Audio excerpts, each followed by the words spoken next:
صاحب جو آسان ترین سوال ہے کہ جو میں پہلے بھی گزارش کر چکا ہوں کہ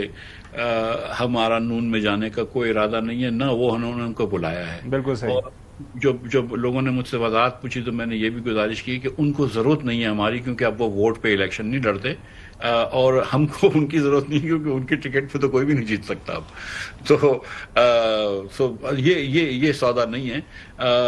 جو شاہد صاحب نے ایک بات کی تھی وہ یہ کی تھی کہ اگر نون ووٹ کو عزت دو کہ اس پہ آ جائے تو ہم ان کے ساتھ چلنے کے لیے تیار ہیں، لیکن آپ خود بھی جانتے ہیں کہ ووٹ پہ عزت دو کے آنے کا مقصد کیا ہے یا مطلب کیا ہوگا نون کا، کہ یہ پچھلے الیکشن میں اپنی ہار قبول کریں، تو وہ تو نہیں کر رہے وہ لوگ۔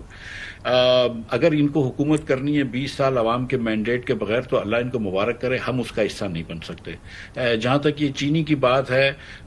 جو دیکھیں وزیر اعظم صاحب نے، جو شہباز شریف صاحب میرے بڑے ہیں، میں ان کی عزت کرتا ہوں، میرے باس رہ چکے ہیں، بڑے بھائی ہیں، لیکن گزارش یہ ہے کہ جو انہوں نے بات کی وہ ایک دم درست تھی کہ وزیر اعظم ہی ذمہ دار ہوتا ہے اس حکومت کے اندر، جو بھی فیصلہ ہو۔ کمیٹی نے جو فیصلہ کیا ہے، بہرحال کیبنٹ کے ہیڈ وزیر اعظم ہیں، اور آج کل جب گو کہ ان کے جو پرائم منسٹر صاحب کے جو قریبی حلقے ہیں ان کے پاس سے یہ خبر آ رہی ہے کہ میاں نواز شریف نے کروایا ہے وغیرہ وغیرہ، لیکن سچی بات ہے کہ جس نے بھی کروایا ہے پرائم منسٹر صاحب جو ہیں وہ بری الزمان نہیں ہو سکتے انفارچونیٹلی۔ بالکل ٹھیک ہے۔ حسن آپ سے سوال کرنا چاہ رہے ہیں، حسن جو کامنٹ بھی کرنا چاہیں کہ اب کس کے یہ گلے میں گھنٹی آپ کو لگتا ہے بندے گی at the end of day? دیکھیے، پہلے تو مفتاح اسماعیل صاحب نے بڑی اچھے طریقے سے بات کی کہ ایوب خان صاحب کے زمانے میں بھی یہ شوگر کرائسس تھے، اور یہ ایک مافیا ہے جو کہ کارٹل ہے، جس طریقے سے بھی ان کا جو ہے نا وہ تمام جگہوں پر اپنی گرفت ہوتی ہے اور اپنی مرضی کے فیصلے کروا لیتے ہیں۔ لیکن تھوڑا سا میں ذرا کہتے ہیں ریکارڈ کی درستگی کے لیے، مفتاح اسماعیل صاحب یہ بتائیے گا کہ 2013 سے 2017 تک جو نواز شریف صاحب کی حکومت تھی، کیا اس میں کوئی چینی کا بحران آیا تھا؟ کیا اس ٹائم کوئی شارٹیجز ہوئی تھی؟ کیا کوئی اس قسم کے مسائل ہوئے تھے؟ تو اگر نہیں تھے تو پھر کیا واحد نواز شریف صاحب کی حکومت ایسی رہی جو کہ چینی مافیا کے سامنے اس کے گھٹنے نہیں ٹیکے؟ عمران خان صاحب ہو جائیں، پیپلز پارٹی کا دور ہو جائے، پرویز مشرف کا دور ہو جائے، ان تمام ادوار میں چینی کی قیمتیں بھی بڑھی اور اس کے اندر جتنے بھی بحران کھڑے ہوئے تھے، اور آج کے دور کی بات کر لیں، وہ آج بھی تو کرائسس آ گیا نا، تو یہ کریڈٹ نواز شریف صاحب کا بنتا ہے یا نہیں؟ جی حسن بھائی، مجھے یاد نہیں ہے کہ 2013 سے 17 کے دوران کوئی بھی بحران آیا ہو، تو یہ بات آپ کی درست ہے۔ تو جی ثابت ہوا کہ نواز شریف صاحب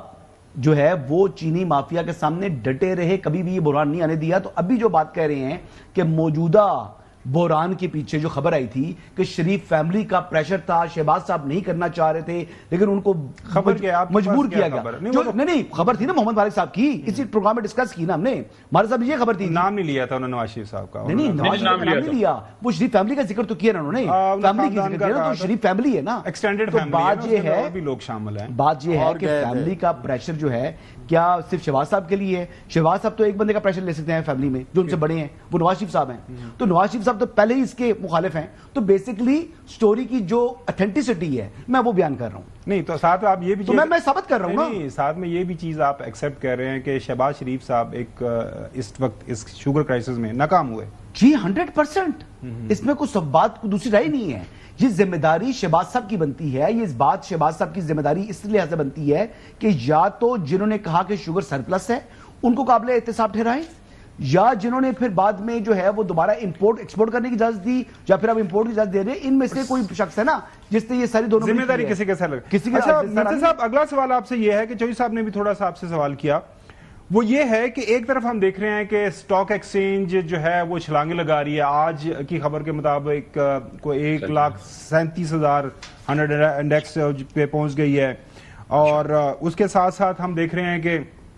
ہمارے جو فائنانس منسٹر صاحب وہ ہر روز ایک پریس کانفرنس کرتے ہیں، اورنگزیب صاحب کے پاکستان کی جو معیشت ہے وہ بہت زیادہ مستحکم ہو گئی ہے اور آگے سب ہرا ہی ہرا ہے، کوئی پریشانی نہیں ہے، لیکن آن گراؤنڈ جو فیکٹس ہیں،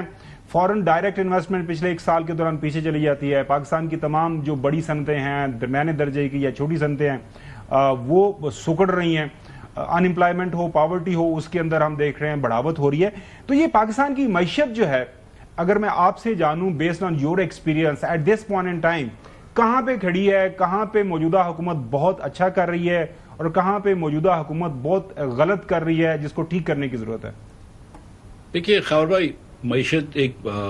بہت بڑی چیز ہوتی ہے نا، تو اس میں بہت سارے ایسے شماریات ہوتے ہیں جو منفی ہو جاتے ہیں، ہر وقت کبھی نہ کبھی منفی ہوتے ہیں، اور کچھ نہ کچھ مثبت ہوتے ہیں. تو آپ اپنی مرضی کے شماریات پہ کین چوز کر سکتے ہیں اگر آپ کو مثبت سٹوری دکھانی ہے یا منفی سٹوری دکھانی ہے، رائٹ. لیکن جو بیسک نمبر دیکھا جاتا ہے نا، وہ جی ڈی پی ہوتی ہے، انکم پر ہیڈ ہوتا ہے، کہ اوسطاً پاکستانیوں کی انکم جو ہے، آمدن جو ہے، وہ بڑھ رہی ہے یا کم ہو رہی ہے. تو وہ 3 سال سے کم ہو رہی ہے، اس کو آپ ڈینائی نہیں کر سکتے. یعنی کہ اوسطاً آمدن کم ہونے کا مطلب یہ کہ پاکستانیوں کی قوت خرید کم ہو رہی ہے. 45% ورلڈ بینک کے حساب سے پاکستانی غربت کے نیچے چلے گئے. چلیں وہ نمبر، اس کے اوپر آپ بحث کر سکتے ہیں، لیکن اس میں کوئی بھی بحث نہیں ہے کہ 20% آج ان امپلائمنٹ ہے، 3 سال سے گروتھ نہیں آتی. اور اگر جو اس سال کا نمبر حکومت کا جو کہ مشکوک ہے، لیکن 2.68% گروتھ کا مطلب یہ ہے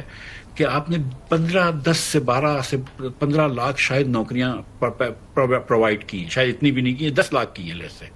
آپ کے پاس جب 25 لاکھ نوجوان ہر سال نوکری کے لیے آ جاتا ہے، مارکیٹ کے اندر، لیبر مارکیٹ میں آتا ہے، اس کا مطلب ہے کہ آپ ہر سال ان امپلائمنٹ بڑھا رہے ہیں. اسی لیے حکومت کے اپنے شماریات کے مطابق 20% ان امپلائمنٹ ہو گئی ہے، یوتھ امپلائمنٹ 27-28% ہو گئی ہے. تو جتنا آج پاکستانی پریشر میں تھا، اتنا شاید مطلب پچھلے 10 سالوں میں نہیں رہا ہے. اور اسی لیے آپ دیکھیں کہ ہیومن ڈیولپمنٹ انڈیکس میں بھی ہم جو ہے وہ 168 پہ چلے گئے ہیں. ہم ٹیمور لیسٹ سے پیچھے ہیں، ہم سیریا سے پیچھے ہیں، ہم یوگینڈا سے پیچھے ہیں، ہم ٹوگو سے پیچھے ہیں، اور ہندوستان، بنگلہ دیش، سری لنکا سے تو بہت پیچھے ہیں. تو ظاہر ہے کہ ہم کو معیشت کو بہتر کرنا پڑے گا. وزیر خزانہ کی یہ بات درست ہے کہ معیشت میں اسٹیبلٹی ہے، لیکن وہ اسٹیبلٹی اس لیے کہ آپ نے گروتھ ختم کر دی ہے. اور جب تک آپ گروتھ ختم کریں گے تو آپ کے ان امپلائمنٹ بڑھتی رہے گی. اسٹیبلٹی کی ایک وجہ یہ ہے کہ دنیا بھر میں خام تیل کی قیمتیں کم ہو گئی ہیں. دنیا بھر میں آپ کے یہ جو کافی را مٹیریلز ہوتے ہیں، کموڈٹیز ہوتی ہیں، ان کی قیمتیں کم ہو گئی ہیں. تو اس کی وجہ سے تھوڑی سی اسٹیبلٹی آ گئی ہے. لیکن ابھی بھی آپ دیکھیں کہ 3-4 روپیہ اپنا پاکستانی روپیہ ٹوٹا ہے، 284 پہ آ گیا ہے. اس ڈالر کے سامنے جو دنیا بھر میں ڈالر 10% ٹوٹا ہے، تو ہم یورو کے سامنے کافی ٹوٹ چکے ہیں، پاؤنڈ کے سامنے کافی ٹوٹ چکے ہیں. اور پاکستان میں آج بھی ہم امپورٹ کی اجازت نہیں دے رہے.